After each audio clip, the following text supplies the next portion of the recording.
Hey, welcome to the Let's Talk podcast. This is the second one, and the second recording because we messed up the first one. But last month you heard about John Leffler stepping into the seniors ministry, and he's already doing a really good job. Has a lot of good plans there. But today we want to take a moment to stop and talk to you and introduce you to our new youth minister, Elijah Grubbs. So Let's we're go. excited to have you on, Elijah. Excited to be here. Thank you. So we're gonna just walk through a couple things, kind of what's your story, some of the plans that you might have for this year, all that fun stuff. And so we'll kick it off here. For people who don't know you, hmm they don't know your full story.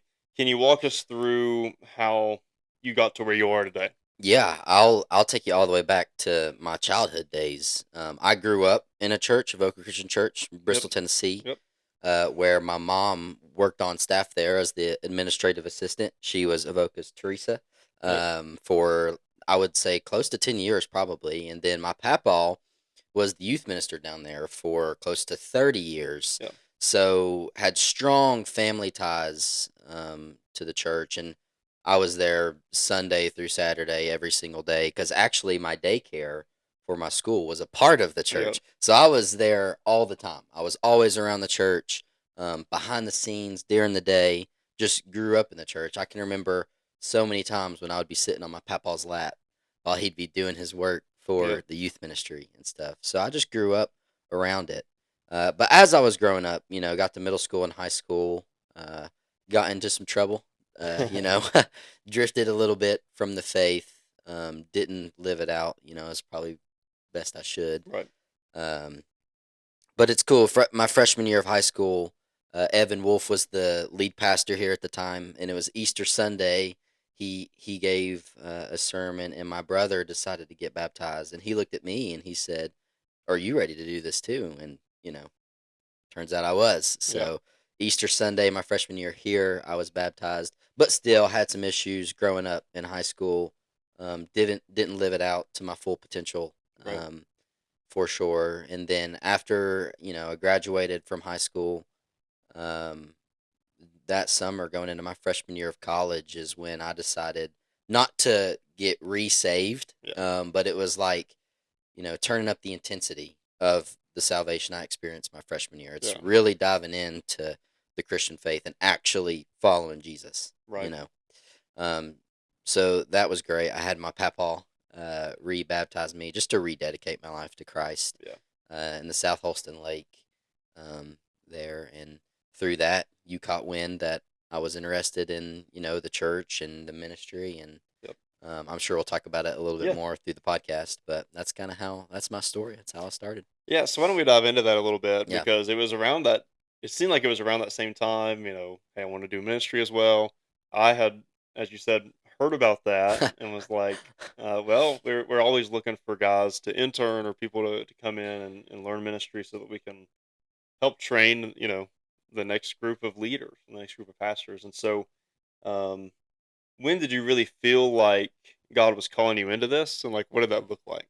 So I first felt called, like I said, that summer going into my freshman year of college. That's when I first really started feeling that call to go into this ministry. I didn't know what that meant, but I felt the call to go into some form or fashion of ministry, and that's kind of what led me to turn up the intensity Yeah, right, of my faith and start following Christ.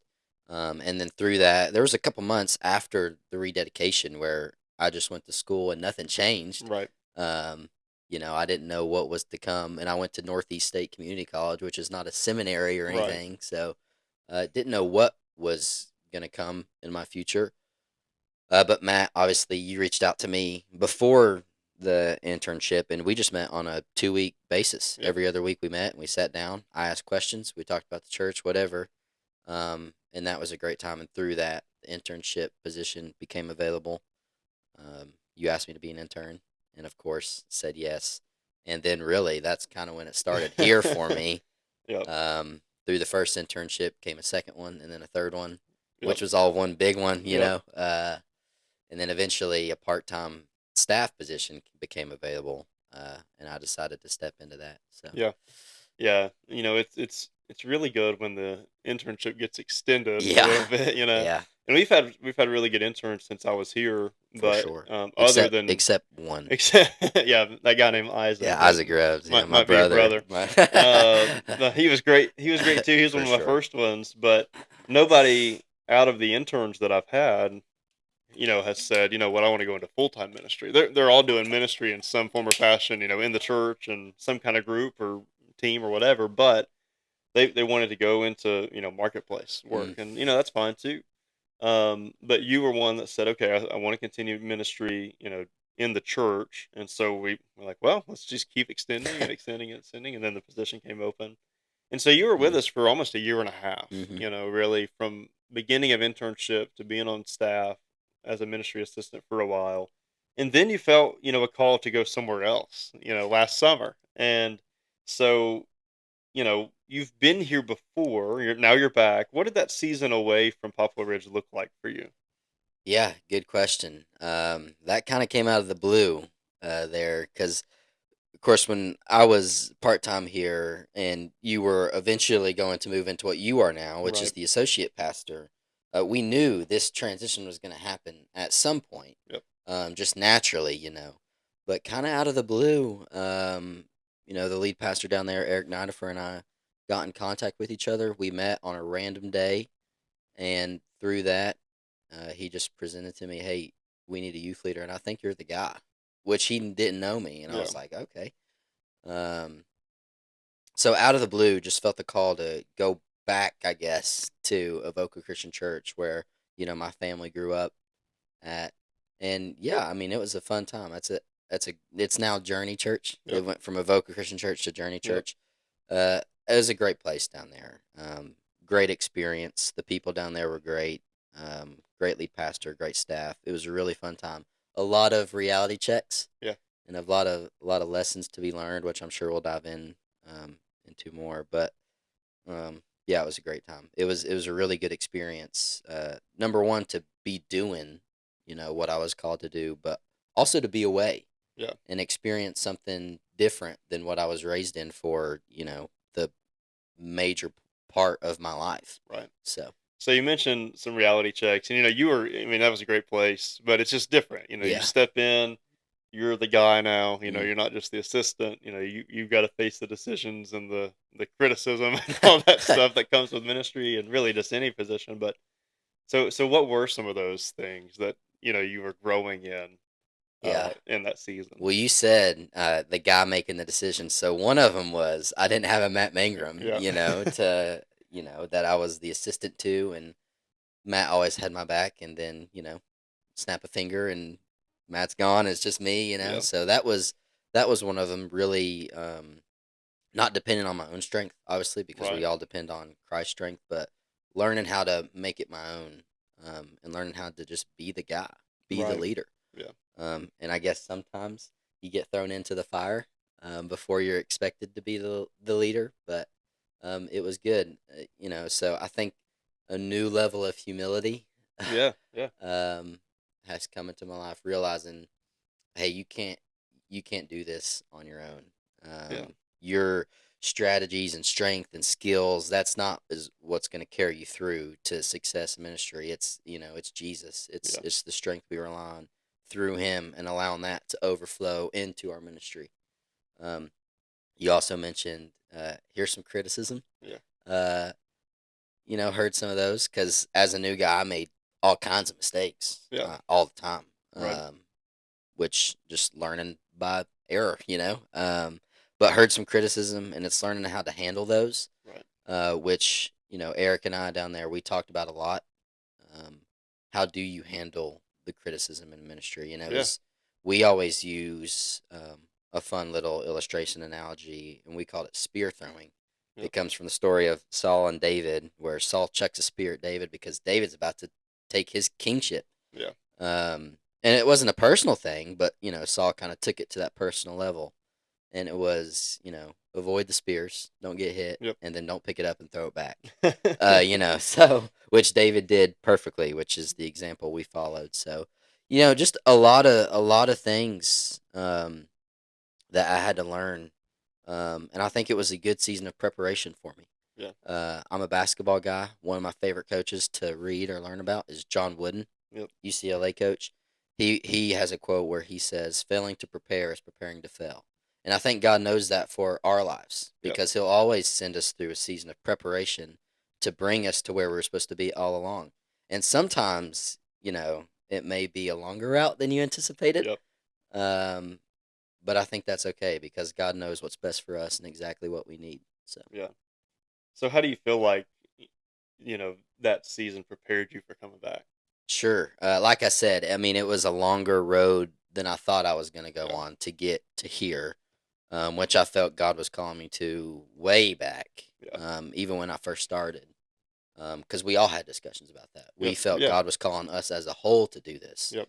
Um, but I think it makes sense. I was actually reading the other day about the Israelites on their way to cross the Red Sea, and it says God took them on the longer route because if He Mm. took them on the shorter route, they would have tried to fight Egypt and go Yep. back. So God takes us down journeys where to us it's like, man, what Yep. in the world is this? Yep. But God knows this is the place you need to go for your own protection and for your own future success, Yep. which we see eventually they do make it to the promised land. Yeah. Just took a little longer Just than took they a little thought. longer than they thought. Yeah. So yeah, I think it was just a good season of molding me, getting me in the best place possible to be here. Yeah. So So, I've been here almost 6 years. yeah, June 1st will be 6 years in the youth ministry role, and now moving out of that. This is something that we had talked about. I mean, it's been on the docket for a while, but hmm nothing was ever really super serious about timeline until after you were gone. Like we talked, there were some conversations of at some point Matt will do this. He'll be in the associate role. Might be 2 to 3 to 4 to 5 years. Who knows what's going to happen? And then when you left August of 25, and then I think it was October of 26, where it was like, holy cow, the church is growing. We got to figure this mm, out. What do we do? We need somebody to kind of be in assimilation and groups and all that stuff. And so it was like, well, now's the time. Attendance is up, giving's up. We can afford this. mm. And so, we made our church aware in January, I think, or maybe it was February of this year, and then we opened up the search, and so ended up with 13 candidates. And that, that's cool. At a church our size, a lot of churches don't get that many candidates, For and there were some sure. really good ones too. And so again, we've had conversations like this before, but now it's real, and now you're back on staff. But like, what went through your mind when the opportunity came open to be back here as the youth minister? Yeah, this may uh, come to a little bit of surprise for some people. When I first saw it, I actually kind of thought, I don't think I'm gonna put my name in for that because, like I said earlier, things at Avoca now Journey Church, Yeah. things at Journey were going really well. As a staff, as a Yeah. youth group, I mean things were going good. But of course I saw it and I was like, I reached out to you, just asking, hey, how you doing with this? Yep. Just checking in on you. And then with conversations with trusted mentors in my life, they all were kind of said, hey, at least put your name in Yeah. to this because we feel like if you don't put your name in, because we know how much you love this place. Right. And I knew how much I love this place. If you don't put your name in, we feel like you may regret this, down the road. Like, what if you did put your name in, or whatever. Just those Right. regrets we have. Um, so through that, through a lot of conversations, it was probably 2 to 3 weeks after it opened when I Yep. actually put it in. So it Yep. wasn't like the first day Right. thing where I was like, here Yep. it is. It took a lot of discussions just for me to do that. Yep. And so I did just to see what would come of it. I honestly didn't even know if I would even be considered for an interview. Right. Right. Um, so it was a long prayer process, and the prayer was, God, if you don't want me to come back to Poplar Ridge, just make it clear. But if you do want me to come back to Poplar Ridge, then make that clear. Right. And then through the process, it was a long process, but Yep. it was really good. Um, and I'll let you speak into the process a little bit more Yeah. after Yeah. Yeah. this. But through that, it just became more and more clear through encouragement, phone calls and texts, and people asking and really expectant, like, hey, this is the call God has on your life, Right. not only for you, but I would say for both churches, Right. for Journey and Poplar Ridge. Yeah. So, and I'll say this too. I know this isn't related to the question, but I'm just grateful to be back. Yeah. Grateful for the grace everyone has showed me through the process of this, because it's hard. It's never an easy thing to go through. Yeah. Um, but super grateful, and it's been good. Yeah. And most church hiring processes do Yeah, take a long time. I mean, even for my transition, it was October when it first starts being discussed, and then the end of January before it's public. And so it takes a while just to think through all that. But when we hire a full time ministry person, especially from outside, like usually moving roles and all that stuff is usually different. Like I didn't go through a process when it comes to this, but I did go through the same process as mm, youth minister. The first phase is the search team, and we had 13 great people on that, different yeah, ages, different demographics from the church, and their job is to say, is can this person do the job? Like, are they competent enough? And if they passed that interview and they felt like that was the case, then they would go to the staff, or sorry, the elders, and they would do character, doctrine, all that, and then mm, it would be staff for chemistry. So yeah, that's kind of the process, but you passed it all. Congratulations, you got the job. Okay, let's kind of finish up here and just say, what excites you most about being back at Poplar Ridge? I'll have to say the people. I feel like that's what we've been building here. Yeah, The culture we have cultivated here is a culture of love and extreme hospitality. And that's really, our vision is that everyone who walks through that door over there to come into our worship center, this is a place for you to call home. And it's been a place for not only me, but my whole family to call home. My mom and dad have built friendships here, yeah, started small groups here. My brother and his wife, my sister in law, have built friendships here. Starting small groups here yeah, eventually, yeah. probably. Just involved in so many different ways, because the love that just overflows out of the people here is really unlike anything I've ever been a part of. Yeah. Not just church wise, but any sort of group Right. that involves people. Here, it's special to be a part of. So I'm excited to be back with the people for That's sure. awesome. Well, cool. Well, if you had one thing to tell our people and to tell students, Mm, well, actually, let's not go there yet. Let's go into first. What are very, very fast? What are some things that you're excited about for students like this summer? We just got off a great weekend of after yeah. prom. What are you excited for summer and maybe just maybe a little glimpse into the fall? I know you're still planning a lot of that Sure. stuff. Yeah. No, summer's always a great time, always a fun time. We're gonna do all these big events and stuff that we usually do. We're gonna add in a couple new things coming soon, which will be fun. And it's also a time, really, as we do those things together, it's a time to build relationships, and it's still a time to grow spiritually Yeah. because we'll still have the small groups. Yeah. I know some of our high schoolers will be teaching some of those to our Yeah. middle That'll schoolers. be cool. So looking forward to just a season of fun, but it's also a season of growth and preparation to get us ready for the fall, Right. to where we can make a difference Yeah. in our community. I love, and I'll do this quick because I don't know how much time we have, but I love a verse in 1 Timothy chapter 4 verse 12. It says, "Don't let anyone look down on you because you are young."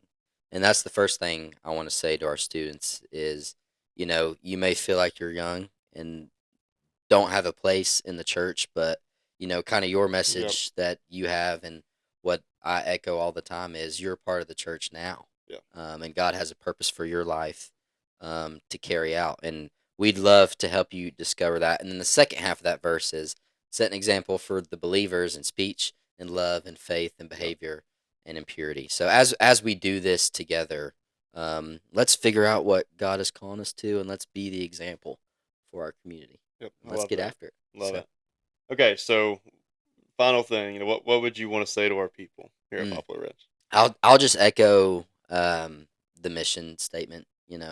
Love God and love people. Yep. I love how the love God comes first, because the way we love people comes from our relationship with God. It's hard to imitate a love that you Yes. first haven't experienced Right. and you're not, experiencing daily.